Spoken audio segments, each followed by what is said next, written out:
This conference will now be recorded. Okay, well, that's the signal. It's 9 o'clock. So I'll call the meeting to order. There was no movers and seconders, so we'll just take them as we go today. Right, okay, good. We have a motion to confirm the agenda as amended. I need a mover and seconder, Brian and Michael. Any discussion? Is anyone opposed to that? Okay, seeing none.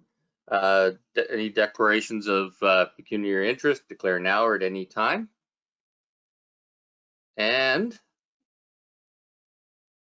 we can go into closed session at 9:01. Be it resolved, council proceed into closed session at 9:01 in order to address matters related to advice that is subject to solicitor client privilege and personal matters about identifiable, good start to the day, individual, and subject is recent court decisions and verbal discussion with township solicitor. That Lindsay Green, Dave Milner, and Sabina Vasali, sorry, remain in attendance. Did I get a mover and seconder for that yet? Probably not. No, okay, mover and seconder for that. Barb and Jason. Any discussion? Okay, then that is passed, and I'll see everybody over at the other link in a couple of minutes. So we'll recess for a couple of minutes. Thanks.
Oh, good.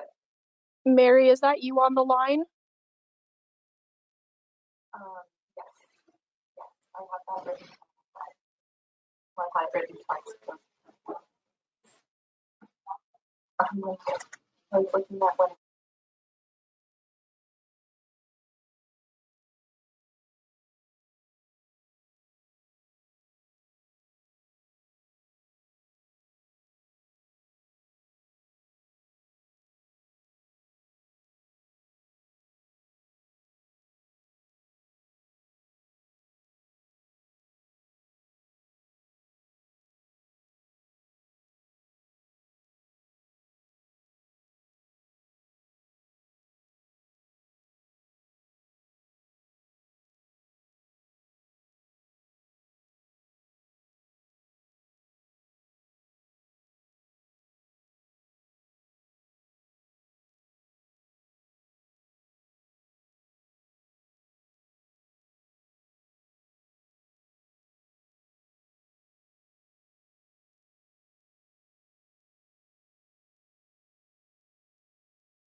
We're just on a recess for a couple more minutes.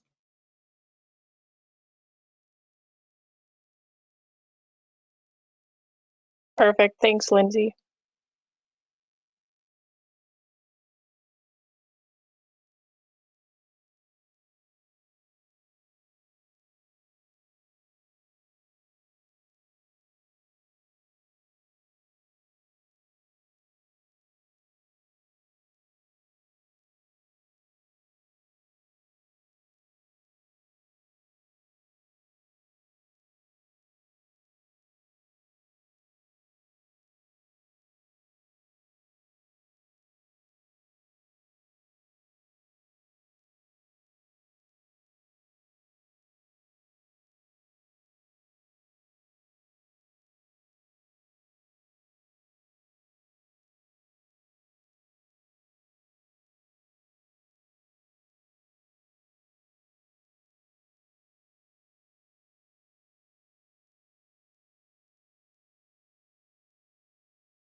Barb, did you call in as well?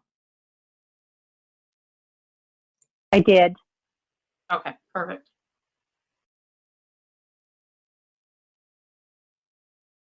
Just waiting on Counselor Shipston.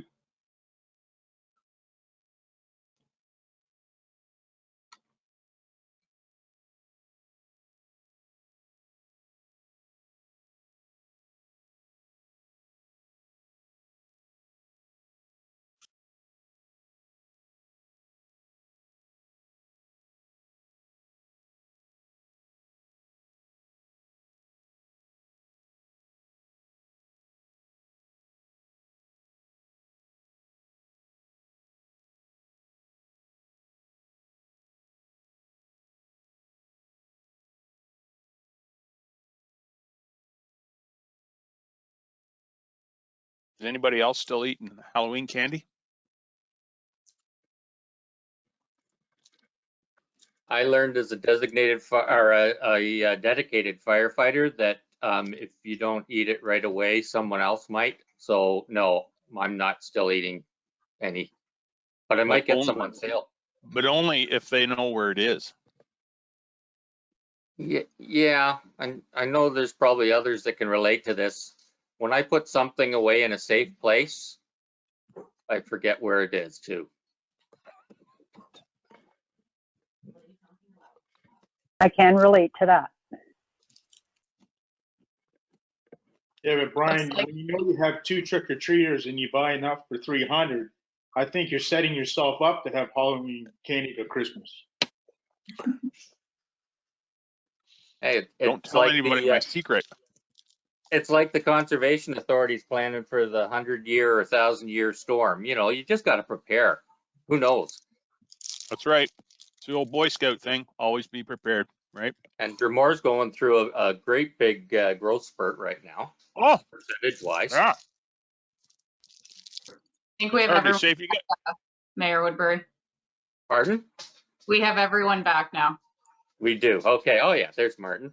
And I've got time, so let's call the meeting back to order. And I'll declare that we only discussed the items that we said we were going to into closed. And Lindsay, do you have a motion there for us, please? Yes, I do. Mayor Woodbury, motion coming out of closed session. Be it resolved that council receive the verbal discussion with the township solicitor regarding a recent court decision as information. Dane, mover, please. Martin and Brian. Any discussion on the motion? Okay. Anyone opposed to it? That is carried. Thank you. Next, we have a motion that we council recess in the special council meeting at 10:55. Move into committee of the whole meeting to allow for fuller discussion regarding the 2022 budget and township Southgate official plan. Mover and seconder, please. Jason, and I saw Jim scratch his head, so we'll go with him. Any discussion on that? Okay, anyone opposed? And that is carried. Next, we have be it resolved that the committee appoint a chair for the committee of whole meeting. I need a mover, a seconder, and I know what you're going to say, Brian, so I'm still looking. Okay, Brian. Great, that's on mute, so it doesn't count. I'm going to move that Mayor Woodbury chair the committee of the whole portion of the meeting. Okay. Any other suggestions or a seconder or?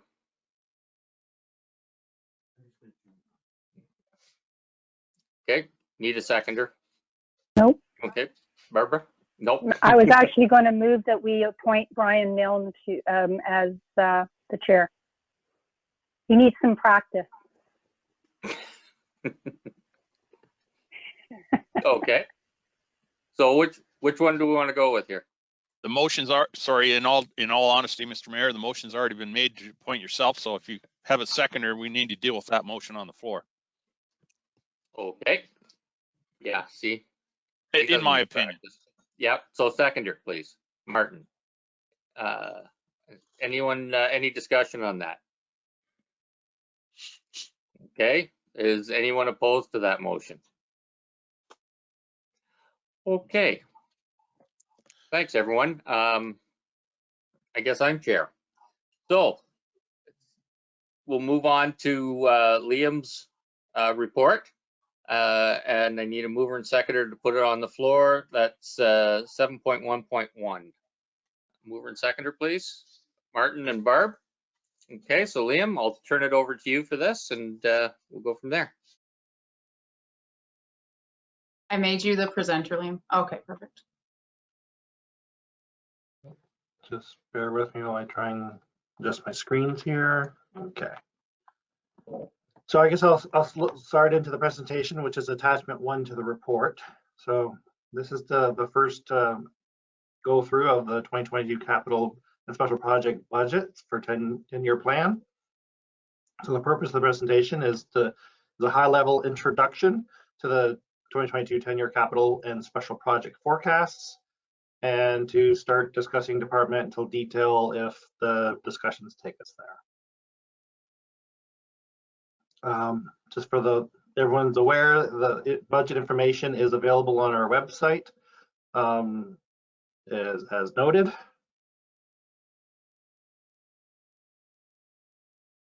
So the 2022 budget timeline is for the initial meeting today to discuss the 10-year forecasts, focused discussion on the 2022 budgets for capital and special projects on November 23rd, get into the operating on December 8th and 21st, present the budget to the public for information meeting on January 11th, and then if there is still another meeting needed at that point, January 19th is the proposed date for that, before approval on February the 2nd. And even though there's, and just want to know, public can register to speak during open forum at any regular meeting. They don't need to wait to a public information meeting to be in contact with staff or council. Thanks, Liam. I'm going to mention to council and staff, if anyone has any comments or questions, I can only see portions of you with the screen being shared like that, so don't be shy about speaking up. Okay, go ahead, Liam. Thanks. Okay.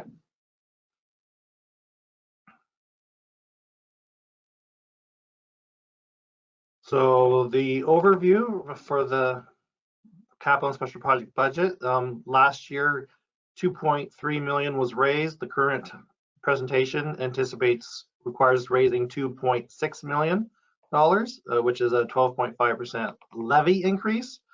However, during budget discussions, we always focus on the blended tax rate impact, which is estimated to be 2.2%. That's using the 2021 approximate estimate of a 1% impact, which will be recalculated, I believe, in December when we get the new assessment rule.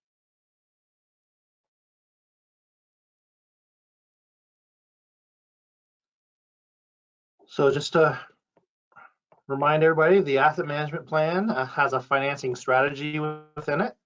So council adopted the strategic asset management policy on June 19th, 2019. The province required the asset management plan to be updated to consider levels of service for core assets, which means roads, bridges, storm facilities, water and wastewater assets. The deadline was originally set for July 1st, 2021, but due to the pandemic, that deadline was extended to July 1st, 2022. However, Southgate met the original deadline when they approved the asset management plan 2021 on June 16th of 2021. So in the section 5 of the plan is the financial strategy section. It was noted that there's an infrastructure gap and that it realistically will never be fully resolved, but we should continue to work to reduce it. And it was noted that use of debt should be limited to funding of growth capital and not replacement capital. So that will be a change in the presentation in the numbers you see today from last year, and the fact that I've eliminated the debt for replacement capital, which puts pressure on other areas that we've tried to address. So, because using debt to refund replacement capital is a sign of financial stress. So, and I just pointed that we updated it. Okay. So the tax supported services of the township are all those. So the ones that aren't listed there being water and wastewater, which are rate supported. And note that building is technically a tax supported service. However, we operate as if it is self-funded.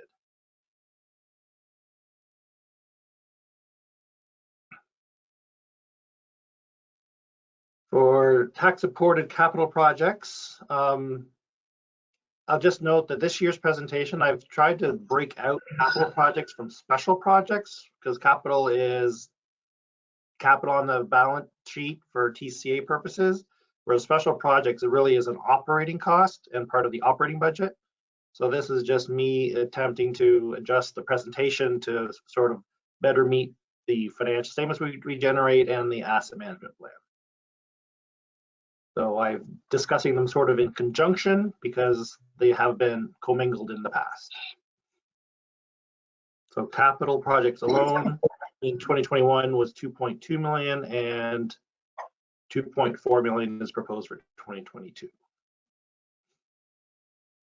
So I guess I will note at this point, as it brought to my attention that I received the recreation capital update. However, I neglected to reflect that in the master plan. So I'll discuss that further when I get to that slide.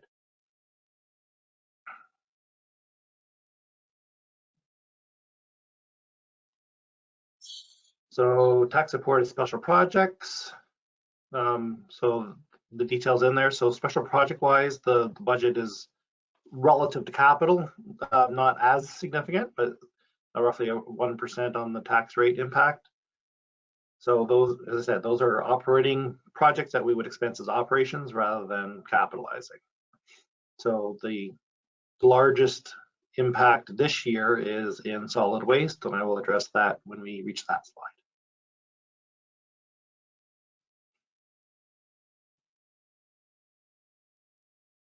So in administration capital, so the 2021 budget and projected is the renovation of the existing council chambers for use as staff for the building department and the meeting room. And then there's annual technology replacements in there, and then the construction of the administration building. So the renovations to the council chambers in 2021 delayed the need for the construction of a new administration building facility, which is in the strategic plan. So right now we have that in 2024, and there's a corresponding budget in the recreation for a multi-use facility in 2024. Question? Yes. Liam, I note you say in the highlights annual technology replacements.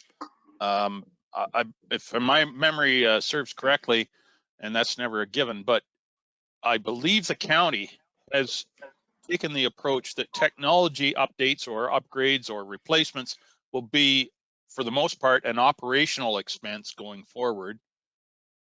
Is there thought to doing that here at Southgate as well? Because typically technology, you turn it over every 3-4 years. Just a thought. I'm asking what your thoughts are on that, please. So my comment is that according to our current TCA policy, that is, we pool IT assets, and as long as the pool is greater than 5,000, we capitalize each individual one. So our current policy requires the capitalization of those assets.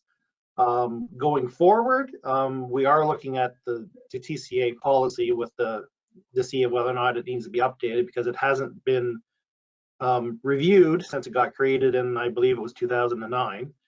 And we just want to make sure we also using the appropriate useful lives and things like that, as well as distinguishing between what do we capitalize and what we don't, because I do see the benefit of expensing a $2,000 laptop in the grand scheme of things. However, and so it's a discussion point, because we don't just have one laptop though, we have like 40 computers. So 40 times 2,000 is a big number. Right. Okay, that's fine. Thank you. Dave, go ahead.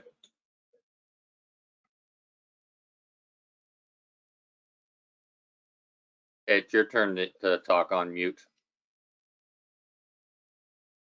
Sorry about that. Liam, is it not easier for us to track history on capitalized items?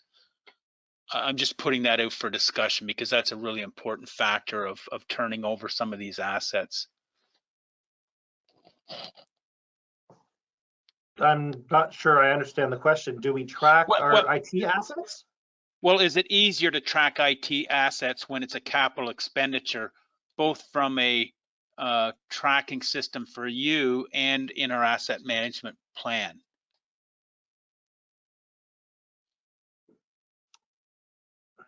I guess I would say I don't think it really makes wouldn't change the way we would track it. It's just on whether or not we capitalize or expense it. Okay. Because Just so that we know that, you know, somebody's a tablet or laptop is 3 years old versus 4 years old. If we can track it historically, if it's in either sections, then that's a good bit of knowledge to have. Like I know we used to have a spreadsheet that tracked the age of all the IT assets, but in the last 2 years, I don't think we've done a lot of replacements due to COVID, so I don't think that schedule has been updated in great detail. So okay, it's one of the many things we need to work on. My thought is more from you know, what's our position of our asset management person? What are they? You know, so that's a discussion for you and him to figure out. Yeah, so I guess since you mentioned our asset management person, that's one thing with the asset management person on staff now, that it's discussion of what do we capitalize and when do we replace. It's an ongoing discussion and updating of the asset management plan for as we go through each individual items. Because speaking personally, I agree, something that's $2,000 on its own in the grand scheme of the township's budget is not significant. But again, you have to remember, is there 40 of those $2,000 items? So, okay, so I'll move on to special projects. So the 2021 budget anticipated doing a DC study because the plan was to do it 4 years after the last. However, with COVID, we haven't initiated that project yet. So now we've rebudgeted for it in 2022. And I just want to note that our existing DC rates bylaw expires, I believe it's November 16th of 2022. So we would have to get a new DC bylaw approved before that point, or our current rates expire. As well as there's annual contributions to reserves for various studies and plans. And in addition to the DC study is the community action plan that's for 2023 and 2028.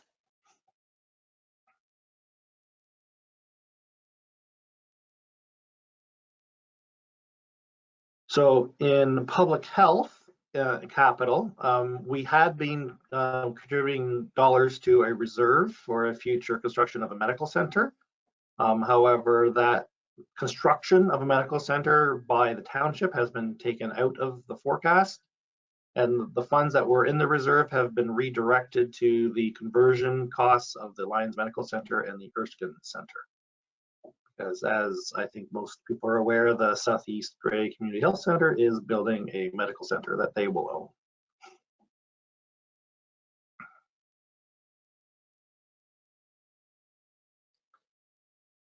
So public health special projects. So we have the annual contribution to the Southeast Grey Community Health Center for the senior and youth annual commitment of $25,000 that was established in 2018 and continues until 2027. And then in 2021, the disbursement to the Markdale Hospital Construction Program of $400,000 occurred.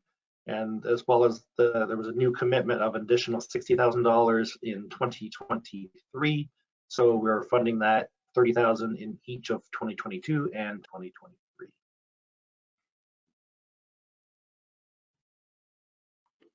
Mr. Mayor? Go ahead.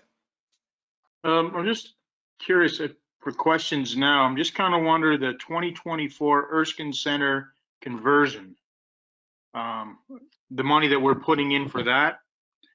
I'm just kind of wondering, do we wait till we come down to right down to the bottom to figure out how much money we're putting away for that?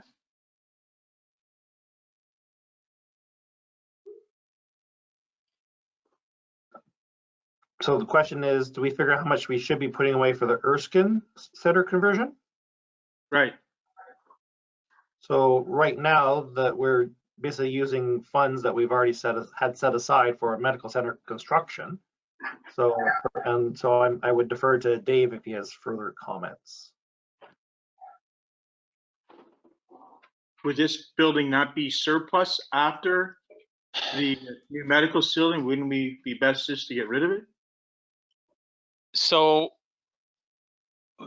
the answer to that question is we don't know. So we've put that money in a placeholder. That's I think a decision for another day. It's got a use and a place. What will that use be in the future?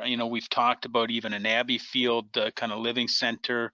Does it become a programming center that we bring into our recreational and library services? It's an option for the future, but its use is not done for at least 2, 3, 4, 5 years in its present format with Southeast Grey. And they may well have a use after the fact. The big one is the medical center. That one's unknown, and we've already had discussions with Lions, and we'll keep dialoguing with them on it. But just that there's no surprises, it may well become unnecessary funding, but there is a placeholder that should be considered and thought about.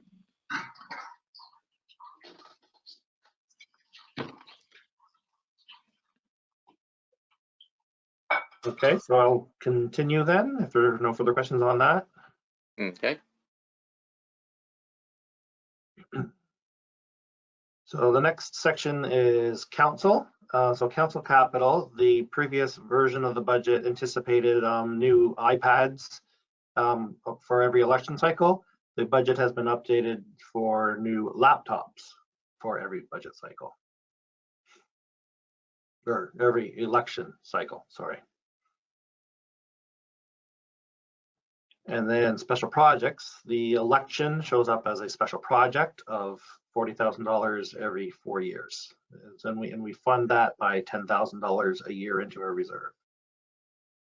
Mayor Woodbury?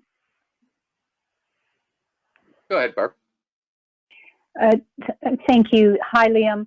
Going back to the technology laptop replacements, iPad replacements, I mean, the iPads, I don't know about everybody else's, they're fairly lightly used. What do we do with our old technology?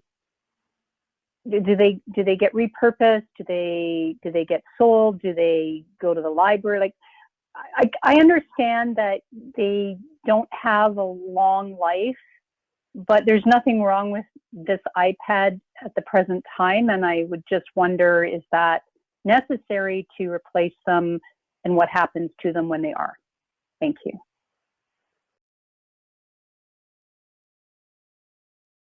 Liam, do you want me to take that one? Yeah, I'll let the clerk respond to that. Sure. So for sure, Councillor Jobreen, we'll definitely have another place for them. I'm sure Lacey would be happy to receive some for the library. We'll use some for the upcoming election, for voting stations, that sort of thing. I don't feel that the laptops work well for the council members. No fault of the members. I just don't feel they work well. So that's why I was wanting laptops instead for the new term, but we'll definitely repurpose the iPads. Some staff may be able to use them for training, that sort of thing as well. Follow up. Yes, go ahead. So in order to use the iPads for the election cycle, I'm guessing the laptops would be purchased and in use prior to the actual election. I'm glad to hear that you anticipate them being able to be utilized at some point, even if it is just, for every 4 years. Yeah, I have to agree. The iPad is small, and while it's very transportable, I do tend to prefer the laptop when participating, especially in the last 20 months, virtual meetings. Much easier. For sure. And yeah, we'll have to get it figured out so that we can utilize them. We still have a couple from the last election. We'll have to get them up and running and see if they're still good to be used. But the fire chief also just messaged me saying that they could maybe use, or they'd be interested in maybe using the laptops for mapping in the fire trucks, or the iPads, sorry. So that could be another use for them too.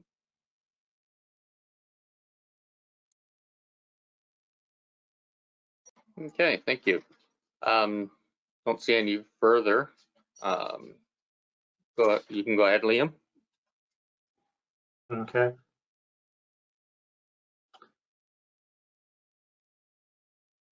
So yeah, okay, so for planning, there are no capital projects presented. So under special projects, I just want to note that special projects for planning is any projects that we require external assistance for. For example, in 2021 was the official plan update, and 2026 is the next scheduled official plan update.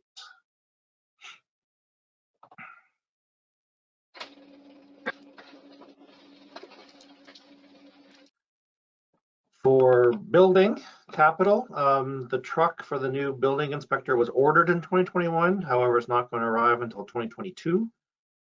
And then the replacement of the HEV car in 2023 and 28, and the 4x4 in 2025. And of course, those are all funded from the building permits.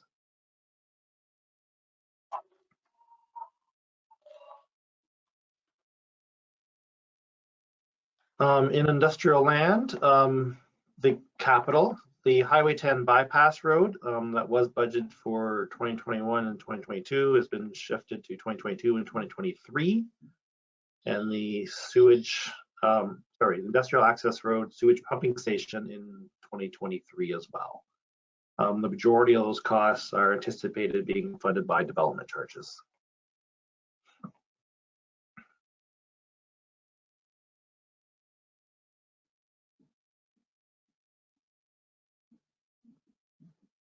In economic development, the capital, they're planning downtown parking east side of Proton Street, as well as some hamlet blades.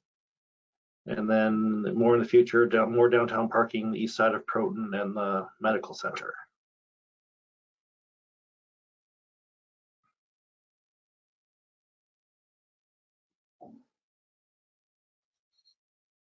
Mr. Chair. Go ahead, Barb. I'm going to expose my ignorance. What is a hamlet blade? I guess I'll take a crack at that. I believe it's the little tiny signs for the name of the hamlet that was once upon a time. So I think they're little brownish signs now, I think. Okay. Maybe Terry Murphy could answer that. But I think you're right, Liam. Directly east of you, Barb. Pardon me? Sackett's Corners is directly east of you. That would be an example. At one time, that corner was called Sackett's Corners. Yes, and I'm aware of that, but I didn't know what a hamlet blade was. But that makes sense. Thank you very much. Okay. So under economic development special projects, the budget anticipates putting $20,000 a year into the community improvement plan reserve.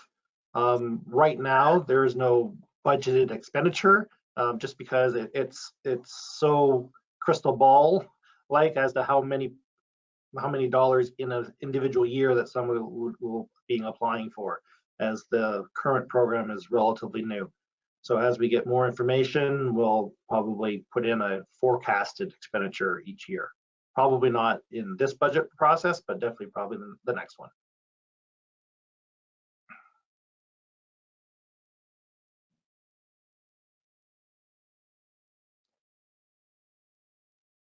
So in fire capital, the rescue pumper tanker was ordered in 2020, and it's due to be delivered, I believe, in January of 2022. So that will have to be funded in the 2022 budget. The tanker truck replaced rescue in 2023 and half-ton truck. Fire station expansion in 2024 discussion, and the water tanker in 2027. So I will note that this is one area of the budget I do want to revisit and potentially revise from a funding perspective before the next meeting. Because we have eliminated use of debt for replacement capital as well as in small projects. The last year's version of this anticipated I believe it was like $400,000 worth of debt to fund that rescue pumper tanker. So now that that has been removed, we're actually using up the fire reserves in 2022 rather than issuing of debt. And then you'll see in so it's a 56.9% increase from 2021 to 22 on this budget line item. But then the reason I say that this has to be revisited in 2023, it shows a 287% increase because of the needs for the equipment replacements that do not have the funds currently in reserves. So I do want to look at that in greater detail, as well as I see in the 2021 projections, there's quite a significant surplus on the operating side that currently is being contributed into the tax stabilization reserve. So I might be bringing forth a recommendation that rather than that go into the general tax stabilization reserve, that actually go into the fire infrastructure reserve to reduce the need to raise taxes a little bit in the next couple of years.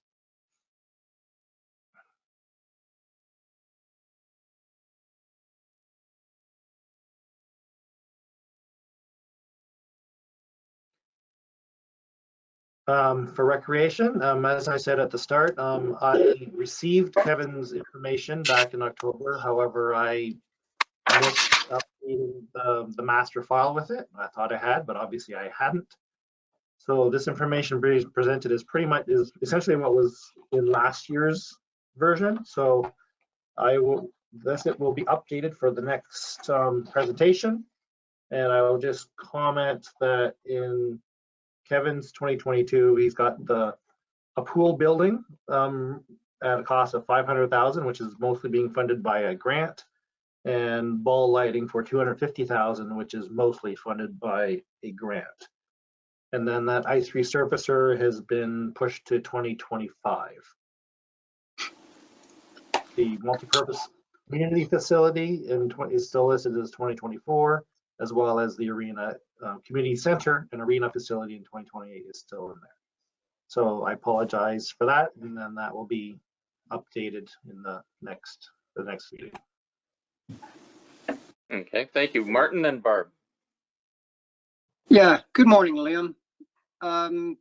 Always the elephant in the room's the old town hall. I realize these were just comments from before, and maybe Dave could answer this too. With this possible sale going on and a commercial building going in there, down the road, would the old town hall budget numbers be more well reflected in economic development along just the same as paving areas? Because if that goes, we'll definitely need the paving. And moving forward into library, possible library expansion, if the Herald does go into the basement or wherever they want to be put in that building, there could be room eased up from the library and transfer all the genealogy things, which will square up maybe 15 square feet for something. Would that be something that would be looked at in the future just because of the idea of the sale being partly commercial? Just a question. maybe Yeah, too so far reaching, but there's a lot to unpack there. So let me deal with the Old Town Hall Yeah. first. The Old Town Hall, you know, if the sale is consummated, then we have some commitment, and those are discussions that are going to take place at the November 17th meeting. But we have discussions and beyond. But we have discussions to decide where that goes. But my recommendation, it would be a facility. It would be under recreation as a community facility that is of use, and working with the community groups to make that happen. By the way, the Herald, if they moved in there, would be on the first floor on the east side of the building. When it comes to the library, I mean, the library, as far as expansion, the footprint of the library building, I mean, it's a community services building, but it has lots of options to expand into, let's say we find a new ESO office and relocate them. The library could move in there. And the food bank is another option, and the old EDO office is there. So there's a lot of footprint to expand into for other services. It would be difficult on that property to expand the actual building footprint. But those are discussions for the future. There's underground servicing for water, stormwater collection to use as groundwater servicing. So, but there's the parking space would have to be sacrificed if that building is going to move too much larger. But like I say, there's likely about 40% more floor space just by moving into those other areas.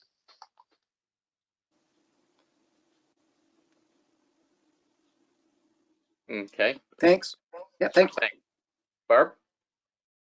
Through you, yes, that was my understanding, that as opposed to a physical expansion outside of the existing walls, it would be more of a expanding within for the library.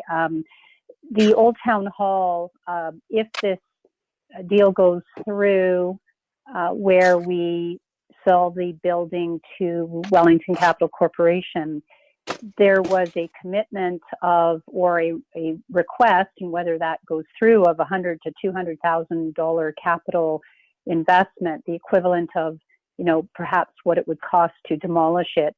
That's not included in this budget, and that I see, maybe I'm wrong, but at a minimum, should we not be earmarking $100,000 for the Old Town Hall as a capital? Or because it wouldn't, is that a contribution operationally, because it would be no longer our building? And my other question to Liam is, you mentioned the pool building, and that will be funded by a grant. Are we just still anticipating success on that grant? Because I don't recall us being notified we got the grant. We didn't get the grant for the Proton Street revitalization, correct? That's correct, and we're still waiting the answer on the pool. I believe Kevin feels, and he's on the call, maybe he could speak to this, but that there's reserves or ways to fund that through other recreation funds. Yeah, go ahead. Yeah, there's no levy or any hit against the tax levy. It's all in reserves. If we get it, we get it. If we don't, it's the reserves stay in reserves. Okay, thank you. And what about the capital investment for Old Town Hall?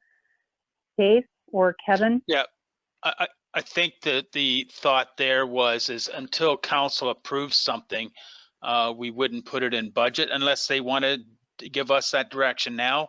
You know, when a decision is made in the Old Town Hall, you know, we would, is it 100 or is it 200? So, you know, there's money that could be reallocated from, say, the tax stabilization reserve or that type of thing to cover that. But until we get direction, it's outside of the budget at this time. But there's a note to budget on consideration. Thank you very much. Okay, carry on, Liam. So I just want to qualify or expand on Kevin's comment about there's money in reserves for those kind of projects. So There is, but right now the 10-year forecast anticipates them being applied to the projects in 2024 and 2028 to reduce the amount levels of debt required for those projects. So if we do dip into reserves for these other projects, it does put pressure in other areas.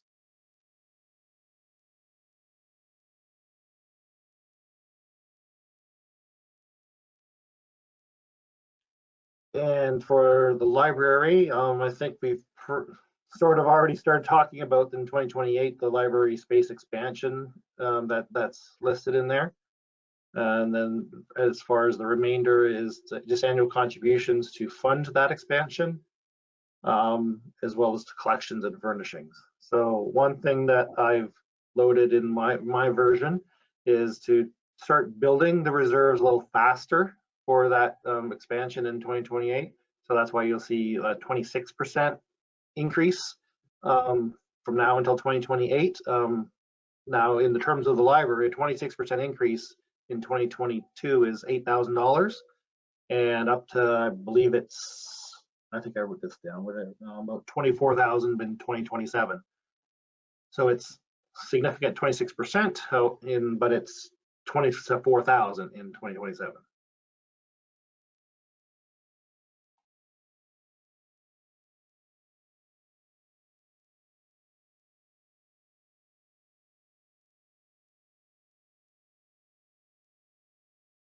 So on to roads. So I'll just highlight in 2022, they're anticipating the AVL, GPS, and tablets to purchase them and fund that. I believe it's $100,000 for the modernization reserve. And the 2023, the Victoria Street reconstruction is in here. So there's a significant cost here, and then the associated significant water main cost in waters for that reconstruction. However, there's no wastewater component to that reconstruction.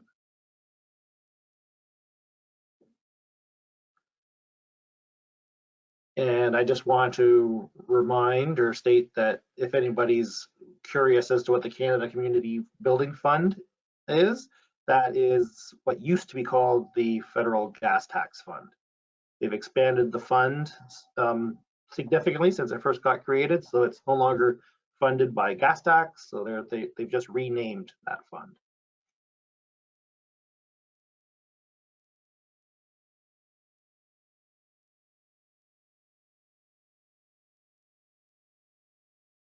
As for roads special projects, so there's an annual bridge study for half the structures each year. So essentially that's to a point where that's become a regular expense rather than a special project expense. However, I've just continued to present it here for consistency in presentation, and as well as a roads need study every 5 years, so 2024 and 2029.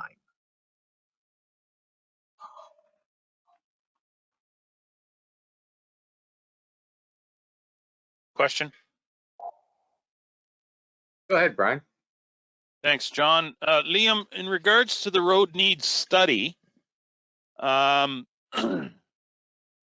the asset management work that we're doing, would it not accomplish much the same thing? Although I recognize that the road needs study is very specific to roads, but in the longer term, would the asset management plan not accomplish the same thing without actually doing a road needs study? I will first respond and then ask for Jim to clarify if I'm incorrect. My understanding is the roads needs study will always be a requirement because we need that detailed technical data that feeds into the asset management plan. Did you want to add anything, Jim? Morning, good people. No, that's basically it. The PCI or whatever, that evaluation and condition rating comes through the drive of the roads and physically being out on the roads. So it's part and parcel, but it's a different component that needs to be carried Very well, out. thank you. Thanks. Dave? Yeah, and I'll add to that. I mean, well, so there's the roads need study, there's the bridge study, there's we're doing now on the condition of our buildings. Those are all things that feed into the asset management plan to determine level of service, the risk of the property to human or to public use, all those kind of things. So it's really important that we do those things. Some have considered, and I'm not necessarily against it or for it. I mean, bridge studies, obviously you need somebody technical to look at the integrities and so on, but some municipalities do train their people to assess roads. I think we do an excellent job of assessing our buildings and could go back to that. I mean, we're looking for with the building study is to really establish a good basis for an unbiased look at each property, what it's worth, what it needs, and that sort of thing. But I think Kevin's done a great job of providing us annual reports on buildings. So there is places to cut, but this stuff we have right now, I think, is really feeding in and giving us a great data for our asset management. It doesn't replace it. Okay, thanks. That's good. Thank you very much. I really look forward to a complete and thorough asset management report in the future. Mm-hmm. Okay, go ahead, Liam. So I'm just going to quickly add that asset management really is a thought process. It's a way we work and operate. So really everything we do, regardless of what it is, has an asset management component to it that we need to be considering. So it would be next to impossible to isolate all asset management costs into a single location, because we want to make it a culture rather than a once a year or every 5-year event.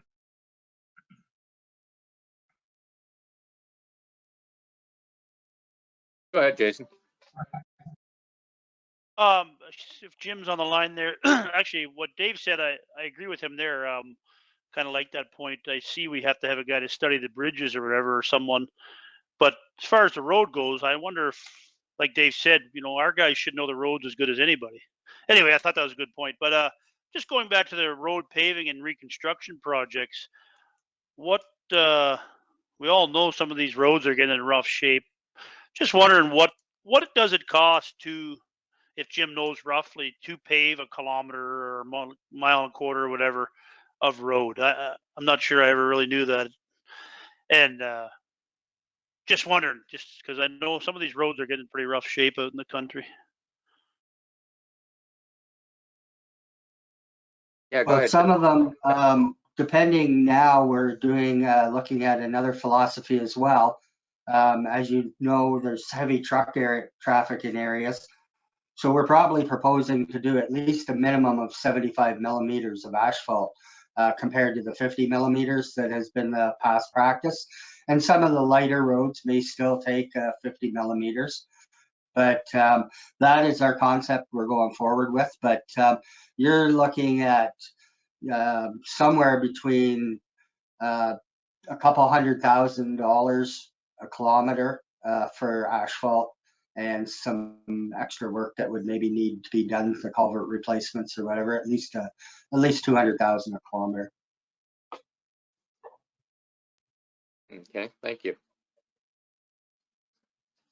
Barb?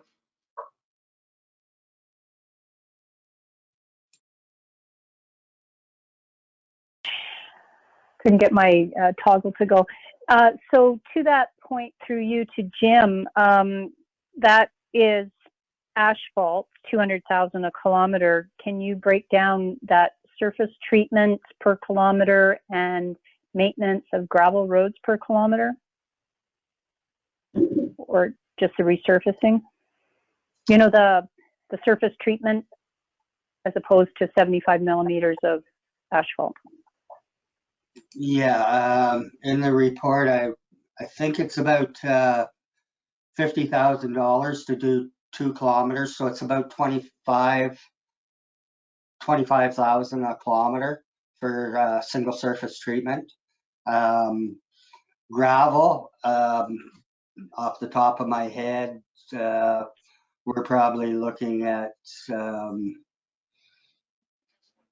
6,000 for calcium in a year, and the grading and the gravel maintenance program, probably somewhere between 10 to 15,000 a year for gravel kilometer. Okay, thank you. Thanks, Jim. Martin? Just to qualify that, we don't gravel every other year, so take that into consideration. And as well, surface treatment would not likely last the same length of time as a paved road. Yeah. Martin? Yeah, thank you, John. Good morning, Jim. One of the Good Roads magazines, I think it was maybe 3 issues ago, mentioned something about a lot of smaller municipalities with the, like you mentioned, lighter roads that are treated, actually taking them back to gravel and building up a better gravel road instead of the 200, 250. That might not be very conducive to some people on that road, but some of the treated roads are pretty rough and they're pothole. Would there be any financial advantage for doing that on some of the lighter roads? Maybe that's out of the realm of this discussion, but it would affect the budget. Go ahead, Jim.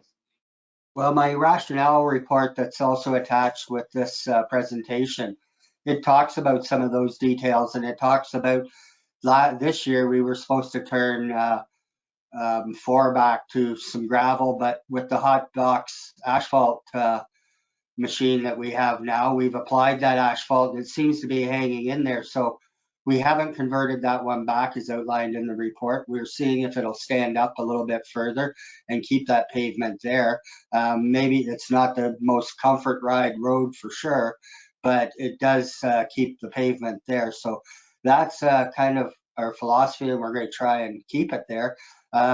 You know as well as we do that once we turn it back to gravel, we hear a lot about dust complaints and that kind of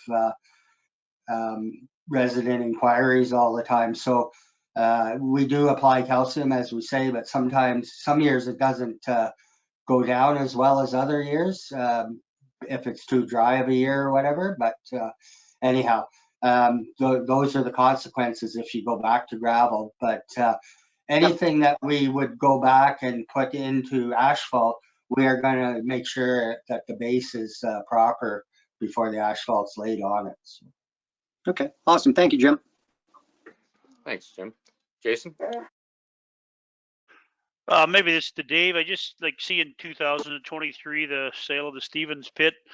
Are we any closer on that? And just wondering, I see it's deferred for or repayment of the debt, sorry.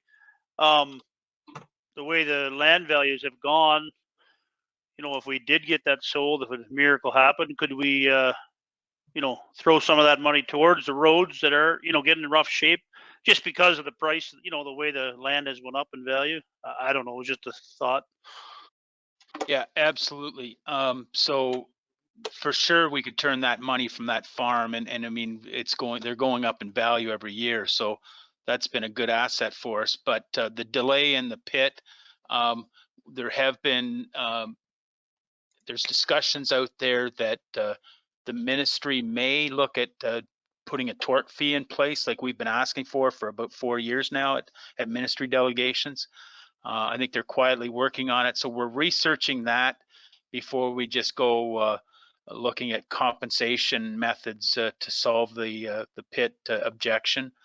But that's something that I've talked to the mayor about, and we will be engaging in meetings and further discussions.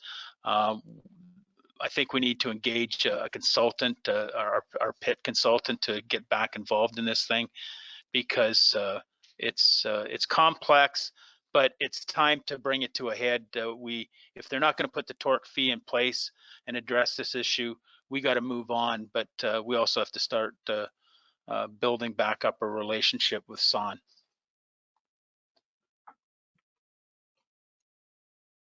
Yep, absolutely.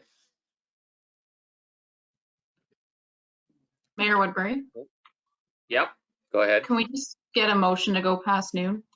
Yep, I was just doing that and started hitting buttons and all kinds of stuff was going on. Thanks for the reminder, Barb. Martin will move it, and I need a seconder. I'll second it. Okay, Barbara seconds it. Any discussion? Anyone opposed? And that is carried. Thank you. Okay, thanks. Okay, Liam, we can carry on. So I'll just make one last comment on the roads. The sale of the pit, the proceeds from that in the 10-year forecast is going into a reserve to fund the roads projects in future years. Good.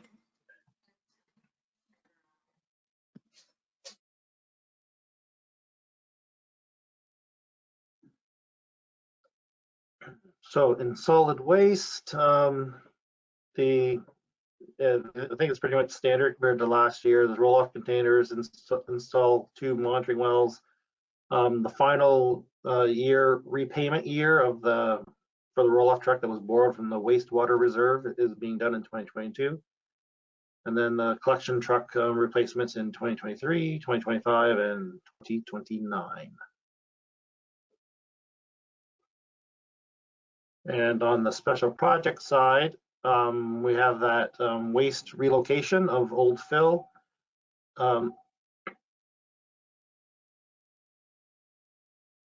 So we have it now split between 2023 and 2024. So basically split project over 2 years, but funded over 3. So funding in 2022, 3, and 4 for that relocation project.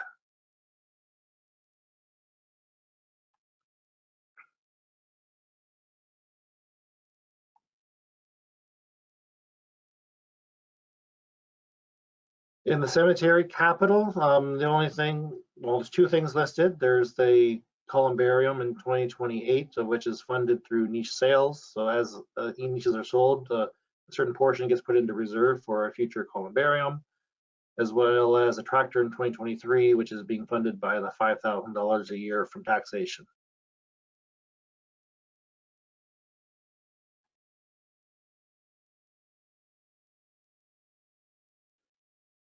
And again, to be consistent, the headstone and foundation repairs have always been presented as a special project. So I've presented that here again, but at $5,000 a year, it becomes a normal operating expenditure. So in a future, probably not the 2020 budget, but 2023 budget, that 5,000 will just be loaded as a normal operating cost.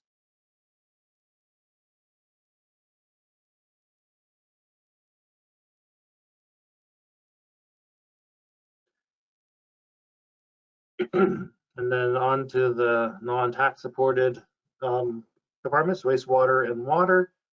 So the net operating surplus essentially gets put into a reserve each year. And then capital projects are then funded through the available reserves.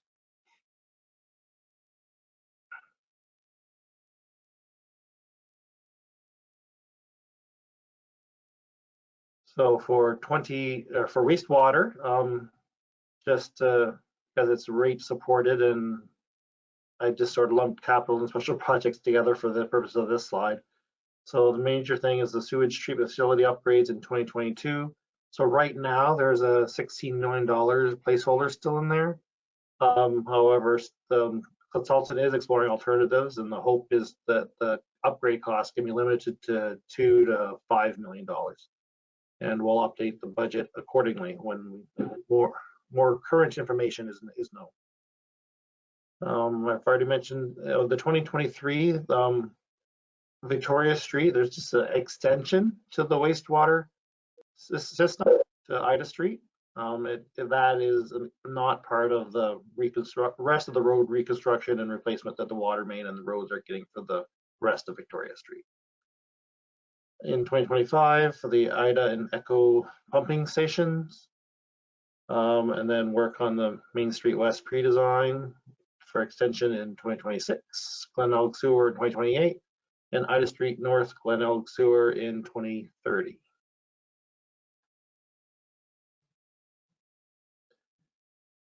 And in water, the construction of the water tower in 2022, Neptune Collection Tower in the Victoria Street West water main, And I believe that's the pre-work. And then in 2023, the major Victoria Street West work. And then various projects over the future years. So I guess the largest being the well D6 in 2028 and the Main Street West water main oversizing in 2026.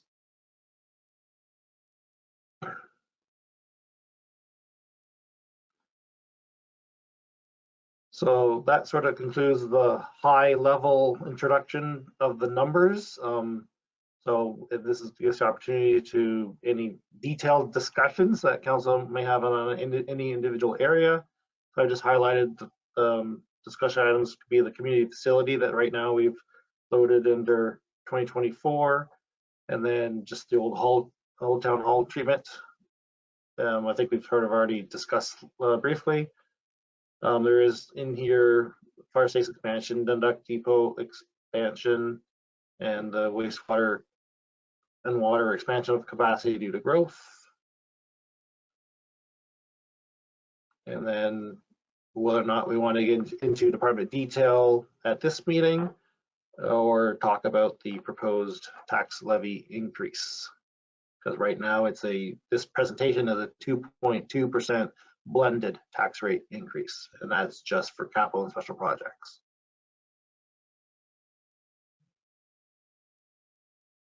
So I guess I will pause to see if there's any discussion that wants to happen, or if we want to get any detailed schedules or anything like that. Okay, questions or comments? Barb?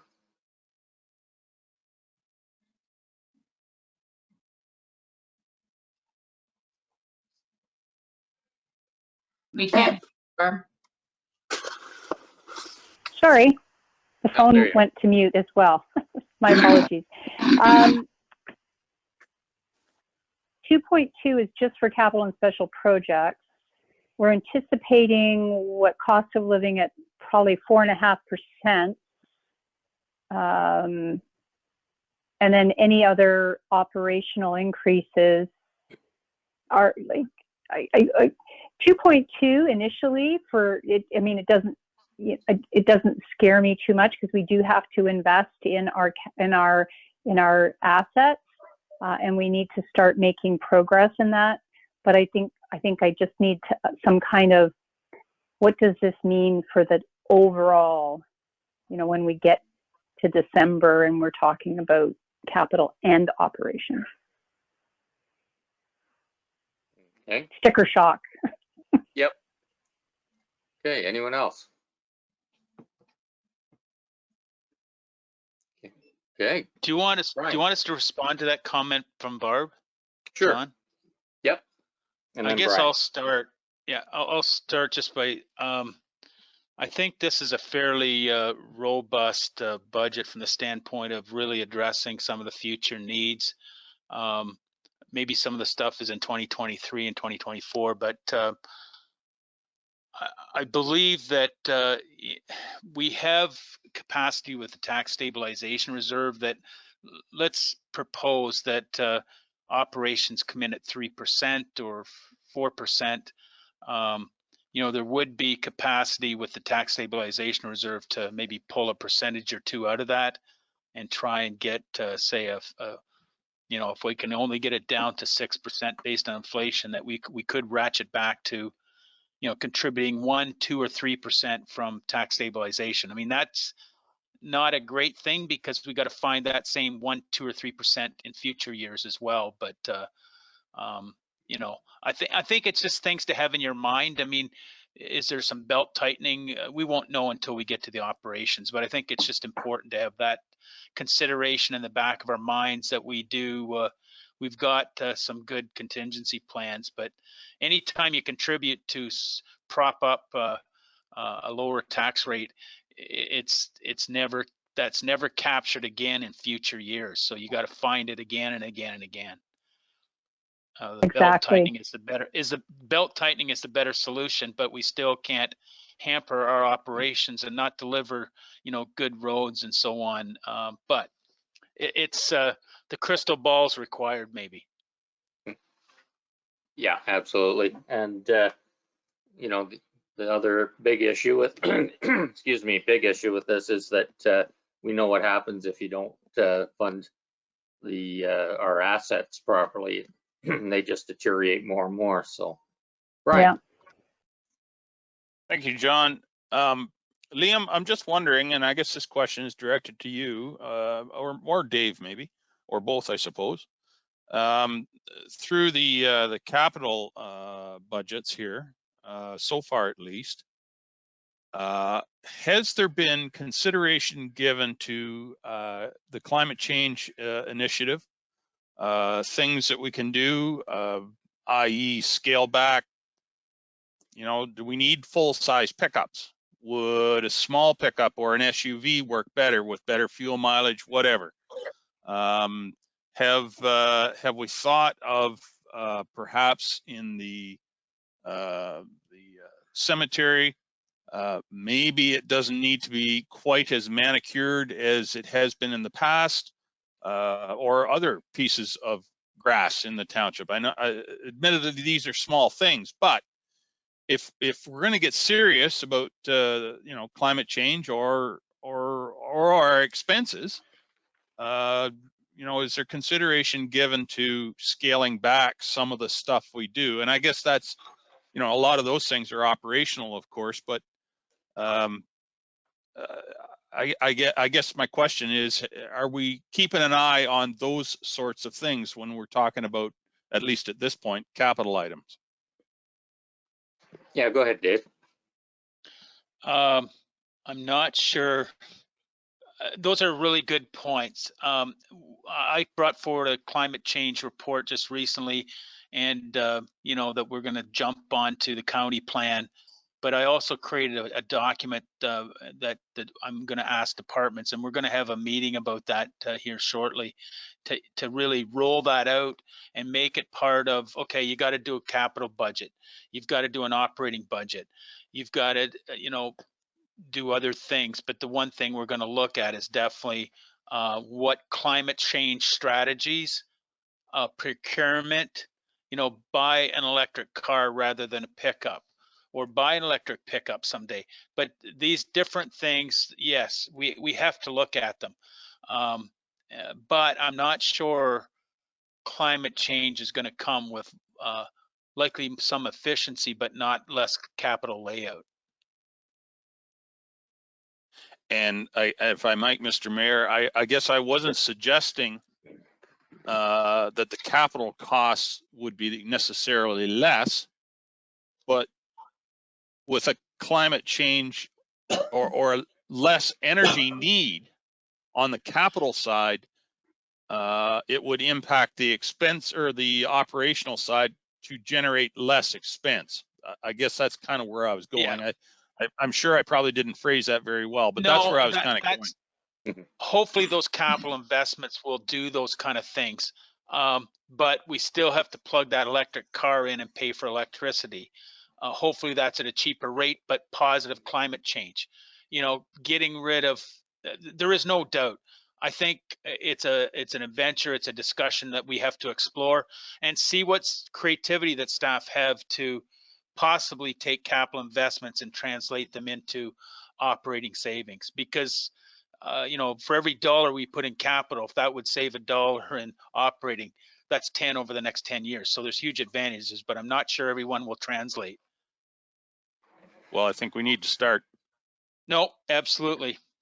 Thank you. And I think here's the other thing. I think it's much like asset management. Liam talked about a culture. We need to create a climate change culture, and we need to, everybody and staff have a lot of learning, and we have to re-educate council every 4 years on it as well if there's change. So yeah. And I think that's the big part of a lot of the things that you brought up, Brian, is they may be small, but they're the ones that are going to change that culture. So yeah, good point. Okay, Michael? I see a lot of, expansion, moving things around. I think we need to lock down, are we going to build the new building for the works department here in the town of Dundalk. And that way the fire department and then the ambulance can move over to their bay, like move all that around, build them a nice energy efficient new building. And then like the library, like building onto the library when you got a whole bunch of rooms sitting there empty and we got rooms sitting all over the township sitting empty. We need to be filling them up and not spending any more money. Putting money aside to build a expansion on the library to me is silly when we have other buildings sitting around empty. We need to be utilizing our assets where we can and stop setting money aside for that, because at the end of the day, you know, we're no further off than we were last year for the economy right now. Gas is still going up every day. We got to look after the residents here. We got to get this thing near zero again. Like the closer we can to zero is better. Okay, thanks, Dave. Yeah, so I'm not going to pawn this off, but maybe this whole thing came to a bit of a pause when the county kind of lost that property as a depot for this area. So I haven't heard anything more on it. Maybe the mayor, the deputy mayor are involved in meetings that has got a new plan, but until we resolve that Grey County location in Dundalk and us exploring whether there's an option there for us to build or grow and use that yard and retain that yard. The rest of our plans are kind of waiting for the dominoes to roll. So I'll turn it over to and see if there's more updates on that. Last I heard, they're working on looking for a place, but that's as far as it's gone. Brian, I don't think we've had anything else. No, it's entirely 100% true. I've heard nothing since the last proposal was deep sixed. Yeah, I haven't talked to Kim about it for a few months, so I'll re-engage with her and see if the CO knows how they're progressing. I would say we're back into the before that property was found, we're back into that mode of looking without a whole lot of success. Okay, not seeing any more. Yeah, I got questions? one, There's John. Okay, sure. Yeah. I guess this is to you, Dave. I know Michael mentioned the zero, starting from the zero budget again, which is always nice, but did you not do a report quite a while back to regularly sustain just like a 1.5 tax increase? The population of Southgate would have to be over 12,000, so mainly Holstein and Dundalk. Is that the only really way attainable? We could really truly keep it zero or really low taxes? So there's a few things that are in that answer, and one is we always fight inflation. Yeah. So that's difficult to not maintain inflation and deliver the same services, because staff costs and construction costs are always higher than the inflation rate that you see. I mean, Liam does the development charges, and that darn thing went up. And I'm gonna just guess, but I think it's 7% or is it 10%? So those things are tough. But when we look at the water tower, we'd love to have 0%, but it's just not possible. But the flip side of that is that we're very lucky and we have growth. And that growth is really going to help us out in the coming years to keep that low. But then the staff demand for more resources to support that extra business in our community. We have to be very conservative in our hiring to make sure that we're not hiring. We tend to have had in the past is that we hire to what our needs are, not over capacity being put in place that is surplus. So anyway, that's a very, very broad question, loaded question maybe, but I think we have some things going for us that many other communities don't have. If we can add 200 homes a year and some industrial commercial growth, that maybe will help us. But when you think of the water tower going from 3.6 to 5 point something, 5.3 or whatever the number is, that just blows everything out of the water.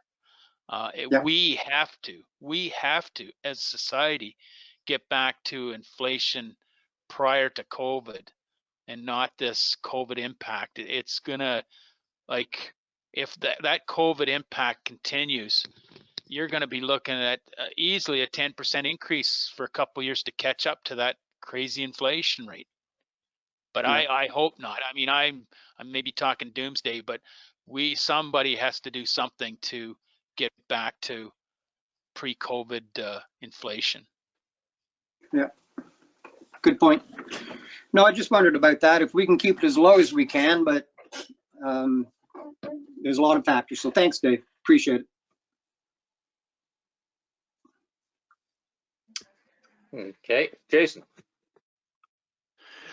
Just kind of want to piggyback on Mike. I guess I know what Mike's saying, and I pushed for it last year, the 0%. And what you're saying, Dave, this inflation, it's going to go crazy. I know we can't keep it at 0, but I'm in the same mindset as Mike on the library or this community, what is it, building we always talk about. I don't see the need for, like, I just, I see the McIntyre building and the new arena project up there, and there's not a lot of use there. So I understand what we're saying, a multi-use facility with everywhere, with staff in it and everything, but I just seems like we're laying a lot of money down the road for that, and I just, I don't know. We're not utilizing the buildings we have that I can see, so I don't see why you'd build another one to just stuff like that in the library. I'm not against the library, but I know it's down the road, but it just seems like a lot of money for the use we're getting out of these buildings, and that's just one way we can keep an eye on it. Like I said, I want to keep it as low as we can, but I don't think 0 is realistic this year. And maybe to add on to that, if I may, those are great comments, and I think we need to remember these kind of comments and take them forward to the community, the next community action plan discussions, or maybe we need it this coming year, but have a public consultation is, what do you want? Because there seems to be an ask, but is the ask part supported by demand? And maybe there's public partnerships or private partnerships, I should say, that we could go with. I know the Ag Society is calling me about how do I get funding to build some properties on their lands. Maybe we partner with them, that it's a multi-use, organizational use, that the community is also a partner in it. Our challenge right now is that we hear is more than 100 people, because that's the limit of the McIntyre building. Where do we go in the winter time? The ice surface is an option in the summertime for those larger events, but where do we go in the winter time? But if the community wants it, then we're going to have to pay for it as a community. But I think there needs to be public dialogue and really feedback and tell us what they want, and then we'll have to take on those marching orders. But 0 tax increase would be a great thing. But anyway, if everybody wants everything, that's not achievable, and we all know that. But where do we go from here? I think public consultation would be an important piece of that.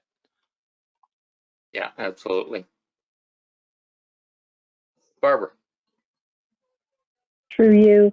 And Dave, you mentioned that, growth helps us right now, but with growth comes the expectation of more services and a demand for more recreation or more facilities or better roads. And I think there was a comment yesterday at the Young at Heart asking if, because this comes up almost every time we're talking about capital budget, or the swimming pool, and renovating the pool, is are we ever going to consider an indoor pool? And then they started understanding that the tax implication of the maintenance of an indoor pool and for year-round use, would it be utilized to that extent? And then somebody said, well, what about putting a dome over the one we've got?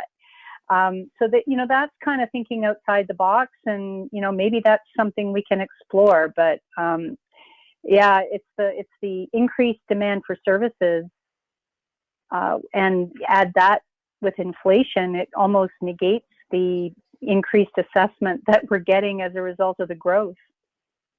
It's I don't know, it's a difficult one to get your head around. And I think that comes back to, just to build on that discussion, to you know, we have to rationalize those services that come with higher costs. An indoor pool would have to engage Melanchthon, it would have to engage, you know, Grey Highlands, and it would have to be a regional pool. I mean, Orangeville and Right. likely Orangeville and Hanover are the closest to us. But is somebody else going to participate with us?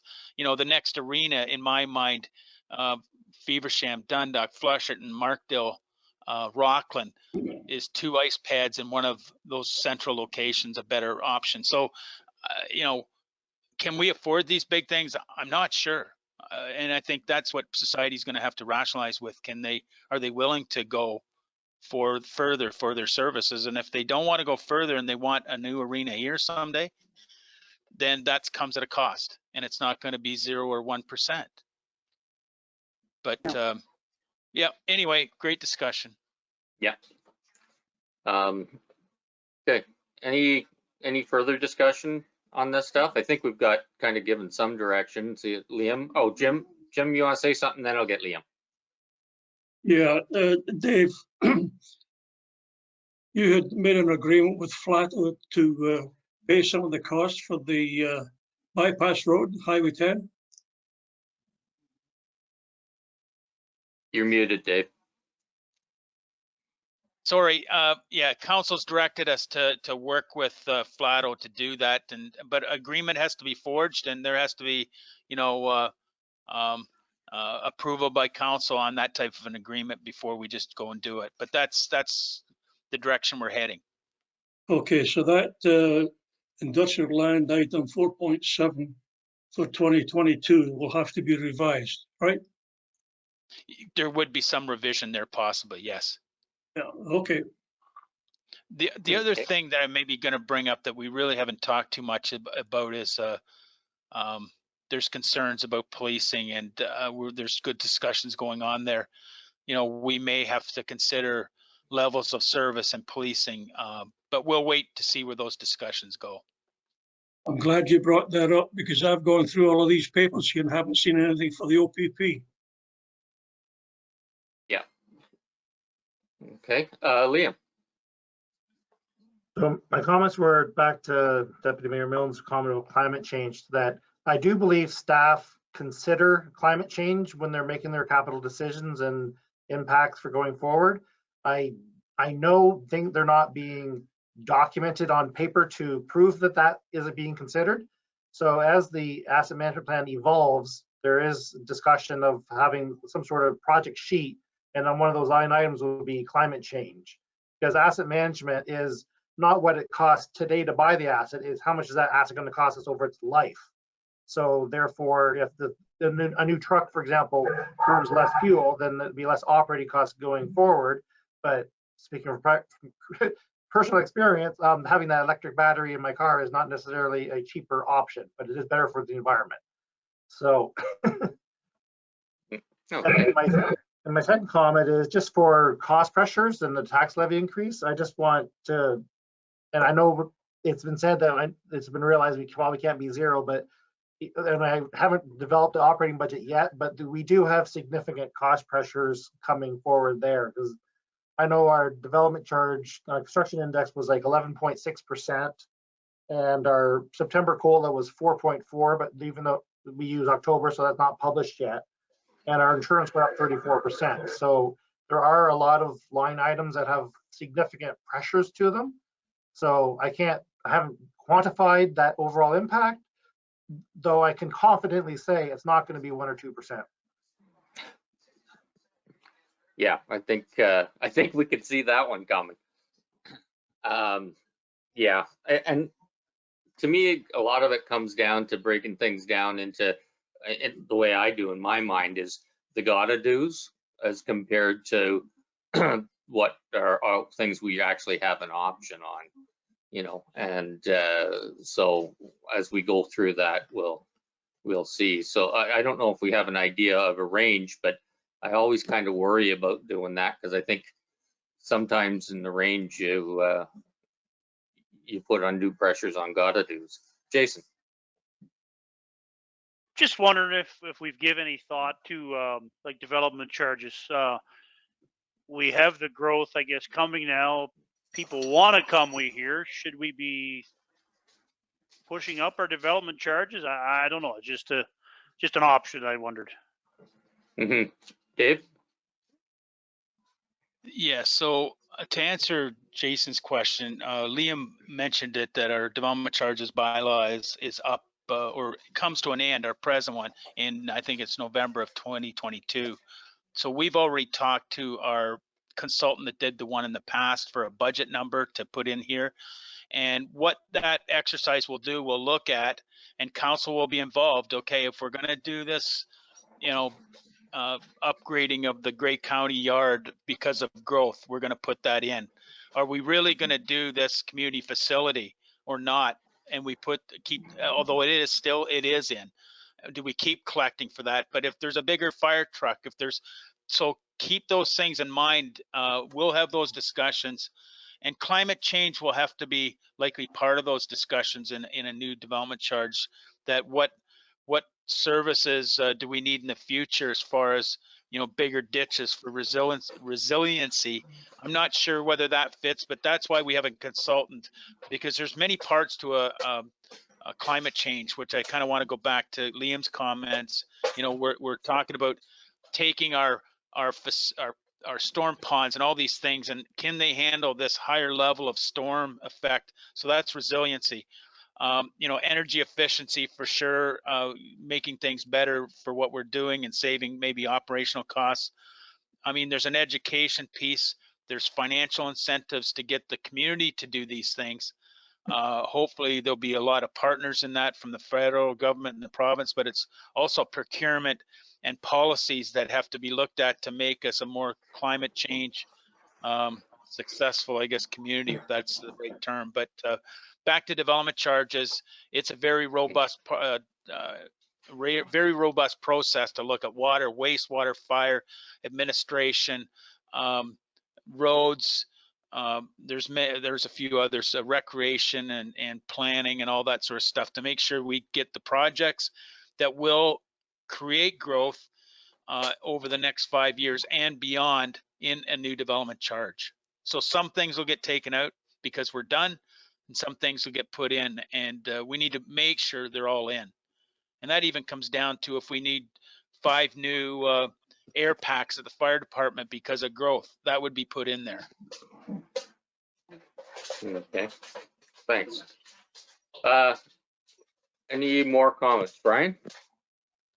Oh, I was just Dave's last comment there about the air packs. I was thinking the fire chief's probably grinning because he's indicated that he's looking for an aerial truck, and I'm thinking, well, that would come with a cost. So we'll see where that discussion goes. Thank you.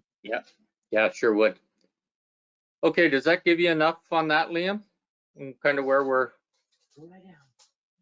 Yes, I believe it does. Okay. All right. So the motion was a long time ago. That was that we receive it for information. Is anyone opposed? Okay, that is carried.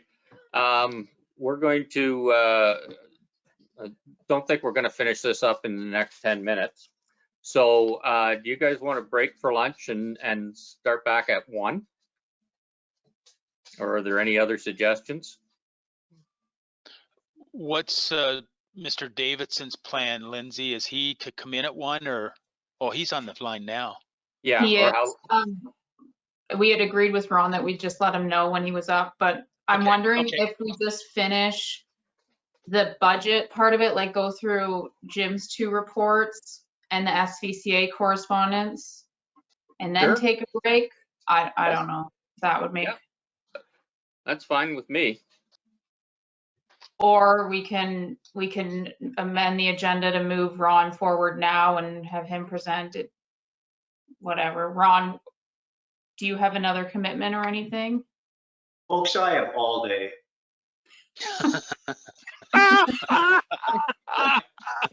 I have no, I have two screens going here, guys. So you just do your thing, and I'll continue to work on my other projects here. I'm Okay. listening, and Clint's going to text me, so it doesn't really matter to me at all. Okay. Ron thanks. works very economically, so I'm sure he could sit there all day and watch us. Okay, so maybe if we want to finish up Jim's 2 reports and the SVCA Sure. correspondence that relate to the budget, and then maybe take a break, Yeah, and then come sounds back for good. Ron. Sounds good. So 7.2.1, I need a mover and a seconder for the resolution there.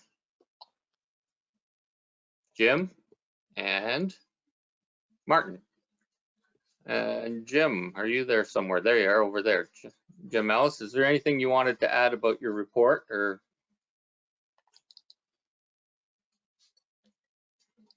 I'll just take questions if anyone has any on the reports. We touched on the rationale one briefly there. The bridge report doesn't have anything that we haven't seen in the past. We need about $29 million in the next few years, so that isn't going to happen overnight. So, but anyhow, if there's any questions about the reports, I'll take them. Okay, I'll have a look around, see if I can find it, the 29 million, but that could be difficult. Maybe we should be buying lottery tickets. Yeah, yeah. Any questions? Martin?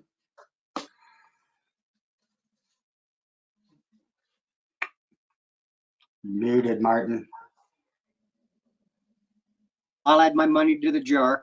On the second page of the report, which would be 189, you mentioned, where was it? Some of the structures could be load restricted, replaced with CSP pipe, or closed. Some of those structures, you mentioned which ones.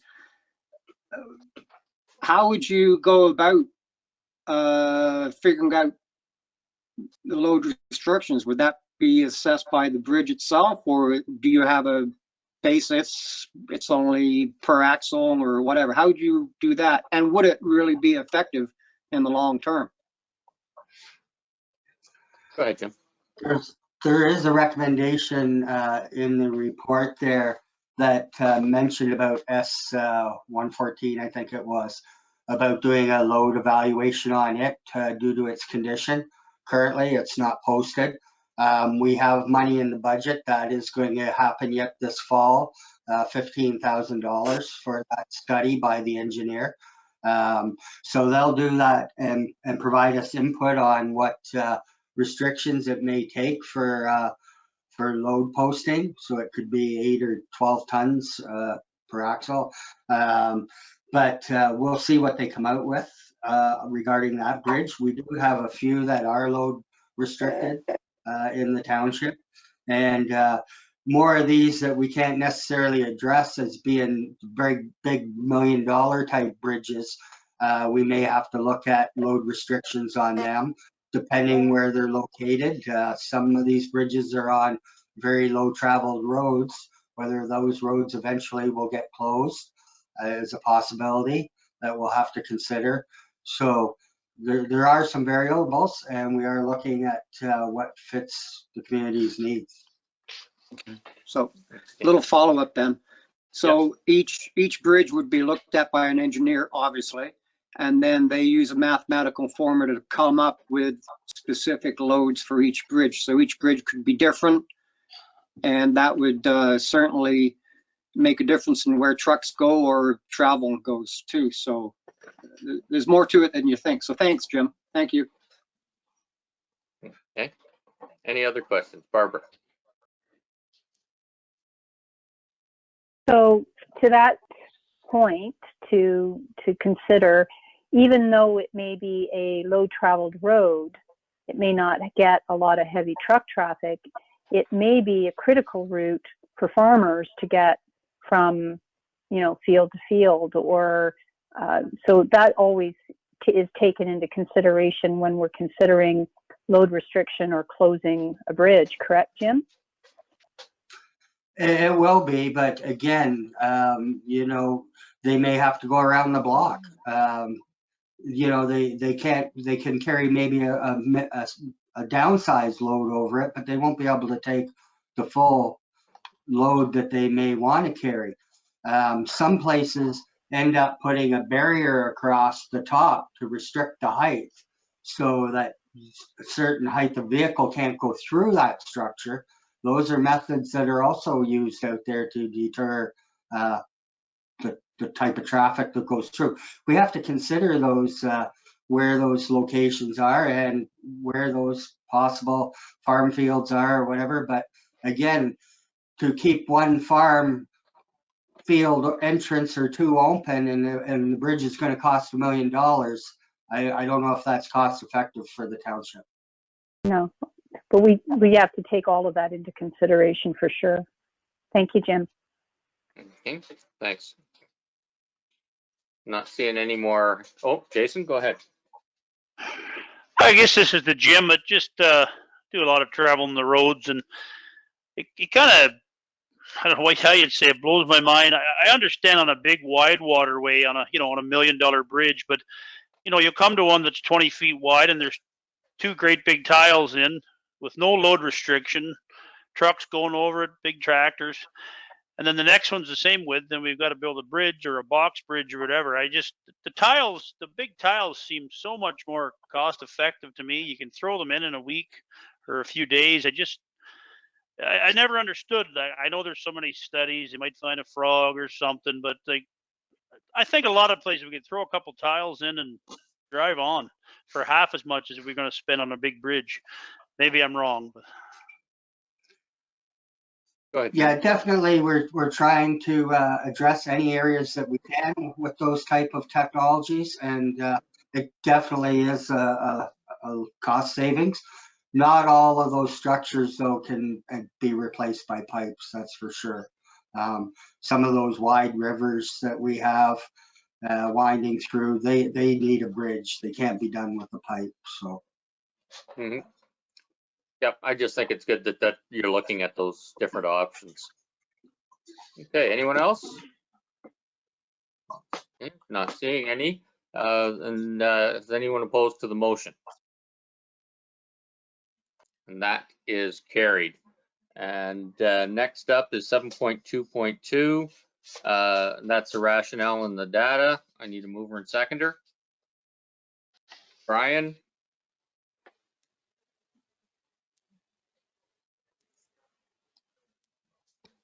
And Michael? Okay, anything you want to add about this, Jim, or just questions? Again, we've taken traffic counts into consideration on this. There are some older ones, some newer ones that are more current, but you can tell by some of the roads that have a lesser PCI from the last study and the amount of vehicles traveling over them that we are proposing the heavier trafficked areas as the work to be completed for 2022, at least at this point in time. So. Okay, thank you. Any questions or comments? Barbara. Thank you, Jim. Thanks for the report. When you do the traffic studies, does it break down what kind of traffic? Like you're seeing higher volumes, but what are those volumes made up of? Is it mostly commuter traffic going, into the GTA to go to work, or is it local deliveries? Is it transport truck, like that kind of breakdown to best understand what's traveling our roads? Yeah, our traffic counter has the ability to tell kind of how many axles are going over the counter. So we do have that data about trucks and how many axles. That we do have breakdowns more on that information. You can look at some of that report there where we did sections of 75, and you can look at the volume that was at between 24 and 26, for instance, and then you know, they're similar at 24 and 22. But when we did this study, and they were all in a 3-week type period, I believe, then you look at what's going between 22 and Glenelg or somewhere in there. There's a higher volume of traffic. So is that indicating that people are traveling 71 and then coming off 22 to 75 or vice versa? That's what that data is kind of showing us, that the traffic splits off all of a sudden, that it's not going all the way to 26 all the time. So that's an example. Okay. Any other questions or comments? I just think there's lots of good information there. Okay. Then is anyone opposed to this motion? And that is carried by unanimous consent. What was the SCV? It's correspondence, the first batch of regulations under the Conservation Authorities Act. Okay, right. Yeah.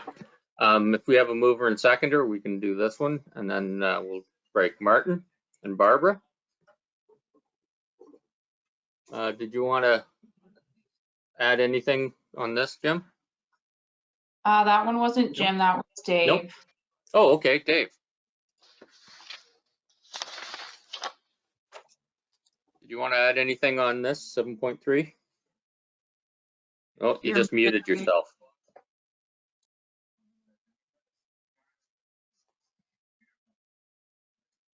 Not really, unless there's any questions.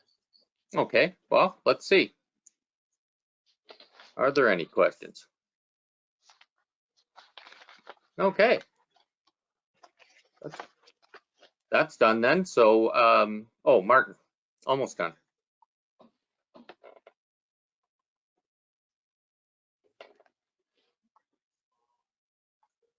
Yeah, that jar is getting pretty big. Yeah, that's how I take Carol out to dinner. Page 205, it says something that the timeline was extended for conservation authorities to complete transition to the new funding framework for January 1st, 2024. Maybe you, Dave, or Barb could explain the new funding framework. Yeah, and I'll add Clint to that mix as well. I'm not sure if he's on the call or not, but anyway, but maybe Barb can answer. I just threw that in there because I thought it was important to consider in relation to budget discussions.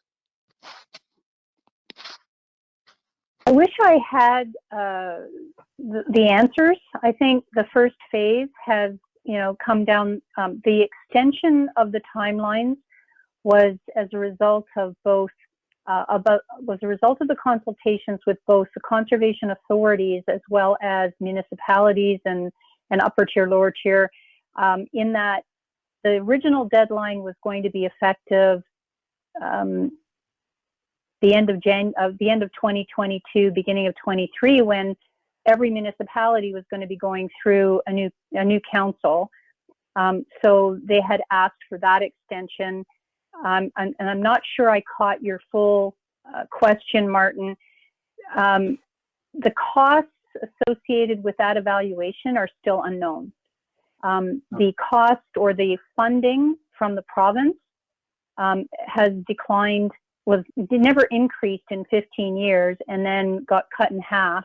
And there's no indication what that funding will be coming from the province to support the mandated responsibilities. And everything will be a negotiation with the municipality as to any additional services that might be offered, because there's certainly benefit. We've heard loud and clear there's definite benefit to maintaining the parks as passive recreation, especially through COVID, and that comes at a cost. Yeah, there's still a lot of unknowns for the Conservation Authority as well. But they're going to be working with the municipality very closely, with planners, with the CAO, to look at what services we provide and what services we want. Yeah, Well, it looks like we're gonna have a new agreement. For sure, I would say if we're gonna change services, and maybe Martin, the best thing to do would be pause this discussion. I believe Lindsay, yeah, that's fine. Yeah. the Conservation Authority is coming to present to council December Oh, okay. 1st. Yeah, Oh, good. So that I might think be that's very the date. timely, and there may be more rollout of information to answer Yeah. your questions better then. Yeah. Well, the only reason I asked was because I did read the other 5 bullets, and it is their organization. So with whatever they need to bump up their budgets, our portion might go up. That's the only reason I mentioned. I think that's how it works. So no problem. That's good that they're coming. Thanks. Thanks. Any other Yep. questions or discussions on this? Okay, seeing none. Is anyone opposed to this motion? And that is carried. So we say we break for a half an hour, come back at 10 after 1. Is that sufficient? I don't see anybody jumping up and disagreeing. So we'll call recess until then. And when we get back, we'll start with Mr. Davidson, Ron, and we'll go from there. Okay, so we're on recess then. Thanks.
Anybody there?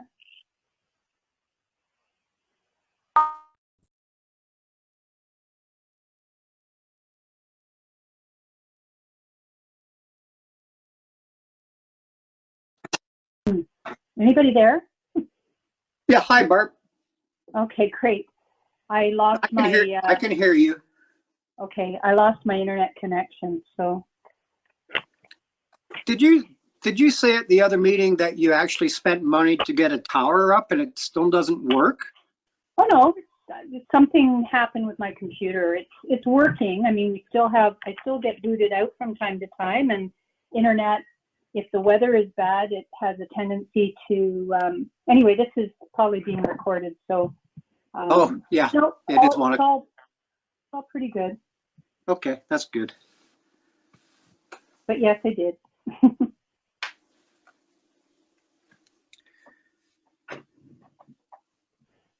Okay, get rid of that.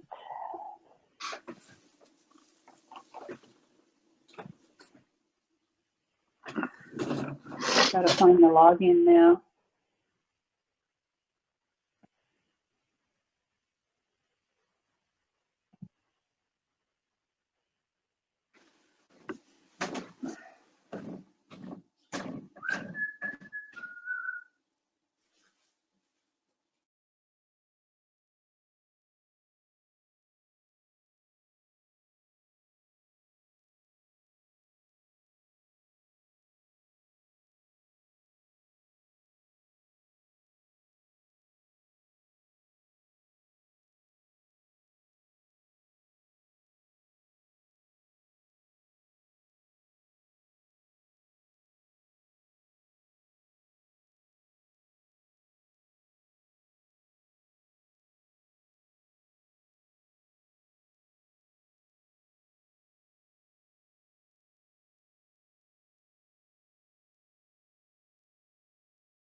I think I'm reconnected now.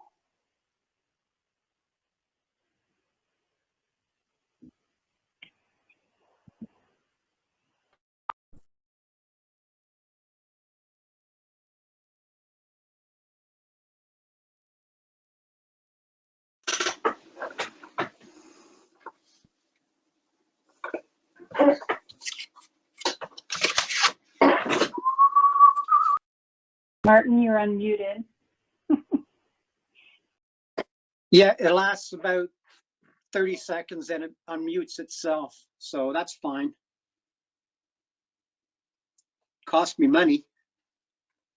I'm having issues too. Yeah, but you said that you used that money to take Carol out to dinner. I was being terribly facetious there.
Lindsay, what time were we reconvening?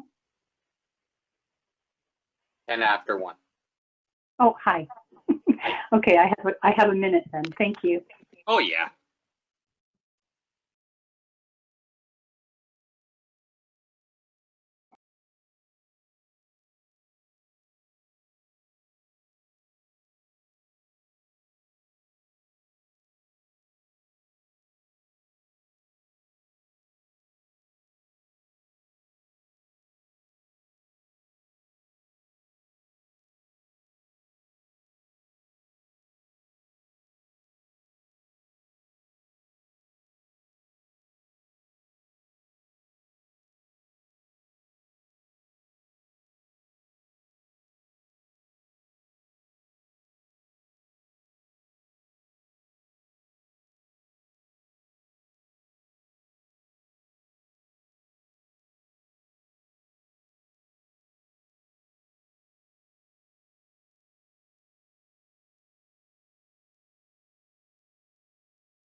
Well, I've got 10 after, and I think we'll call the meeting back to order.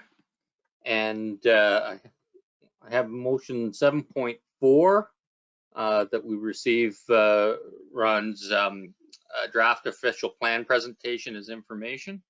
I need a mover and seconder, Barb and Brian. And so that is on the table. So Ron, welcome, and thanks for waiting, and bit different kind of a day today. So really appreciate it. So I'll turn it over to you and probably Clint and Dave and whatever we need. Okay, thank you. Yeah, I was listening this morning, or as much as I could, learned a few things. So I'm going to just give a brief 3 or 4 minute presentation here, and then we'll just open things right up. So let me first start off by saying I'm really happy that we have the first draft of the official plan in front of you. There's a lot of work that went into that. If you have to look at a project in terms of getting over the proverbial hill or the hump, getting the first draft done was just that. And Clint was a big help with this, just so you know. So as council's aware, we're going to be having our first open house in about a month's time. And that's where the members of the public will have an opportunity to make their comments and ask questions. They will see this document. It will be posted online, I think, in the next couple of days. But before we post it, I will be making at least any major changes that council asks me to make today. So I got a day or so to get that done, which hopefully isn't a big thing. Anyways, at the same time, we'll be asking the government agencies for comments as well, or the public agencies for comment. And so we'll be giving them a good 4 weeks, and hopefully they can all get back to us in a timely manner. But again, before we release this document to the public, we want to make sure that council's generally on board with what you've read so far. There's always going to be fine tuning as we go along. Like this, we're not asking you today to make sure that you're happy with every word and the way everything's structured. But But again, if there are things that jump out at you right out of the page, off the page, yeah, bring that to my attention.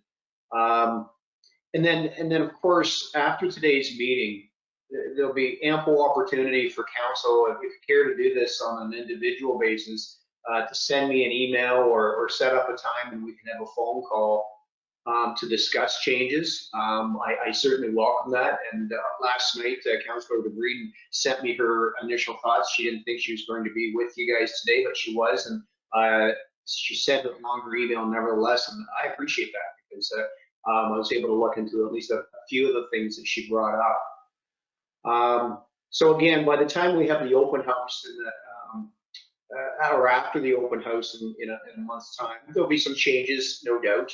And there'll certainly be some changes as a result of the agencies commenting. They'll probably, I don't know, want to do some wordsmithing or perhaps have some new wording that protects or represents their own mandate or their own policies, and that's fine.